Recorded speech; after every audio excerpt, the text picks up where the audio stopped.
Bagaimana penanganan korban pasca bencana banjir yang menerjang Bali? Kita akan sapa jurnalis Kompas TV ada Desi Indah Lestari dan Komang Suwarbawa dari Denpasar, Bali.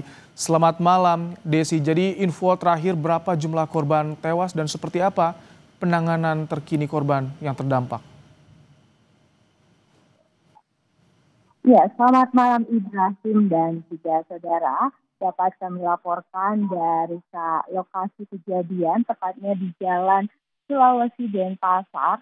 Dan tadi Kamis malam ditemukan lagi satu korban meninggal yang setelah dilakukan pencarian hampir 12 jam lebih dilakukan pencarian oleh petugas dengan menyisir sungai dan bahkan hingga merobohkan bangunan hingga mencari dan ditemukan korban tersangkut kurang lebih 5 meter dari lokasi dari rumahnya seperti itu, dan ditemukan satu korban bernama Maimunah dan beliau adalah lansia seperti itu, dan tadi sudah ditemukan korban lagi satu, dan menurut data BNPB yang kami dapatkan jumlah total korban hingga Kamis malam ini adalah 16 korban meninggal dan ada juga korban luka-luka yang masih dirawat di rumah sakit.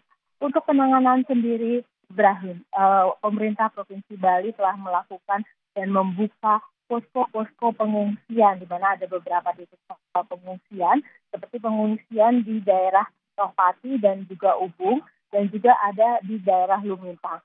Beberapa posko-posko pengungsian ini masih memerlukan bantuan. Salah satunya di Tohpati yang kami temui adalah masih kurangnya baju bayi karena terdapat satu bayi di lokasi tersebut. Untuk penanganan lainnya sampai saat ini pemerintah Provinsi Bali masih terus berusaha untuk melakukan penanganan.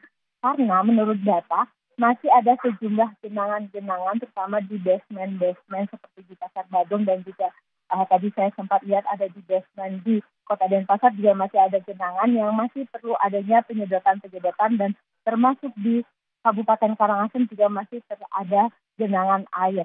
Walaupun tidak tinggi, tapi masih perlu adanya penyedotan yang dilakukan oleh pemerintah Provinsi Bali. Tidak hanya itu, untuk seperti yang di belakang saya, ini masih ada puing-puing bangunan yang juga masih akan dilakukan pembersihan secara bertahap oleh pemerintah Provinsi Bali dengan menggunakan alat berat.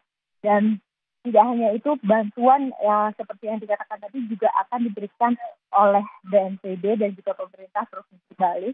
Dan itu bantuan akan diberikan secara bertahap di mana warga yang terdampak dari rusak ringan, rusak berat itu akan melapor dari pihak desa, camat, dan laporan harus berjenjang dan itu nanti akan diperhitungkan sesuai dengan kerusakan, baik itu rusak ringan, rusak sedang maupun rusak berat. Ibrahim, dan penanganan sampai saat ini masih terus dilakukan upaya-upaya yang terbaik bagi masyarakat dari pemerintah. Ibrahim.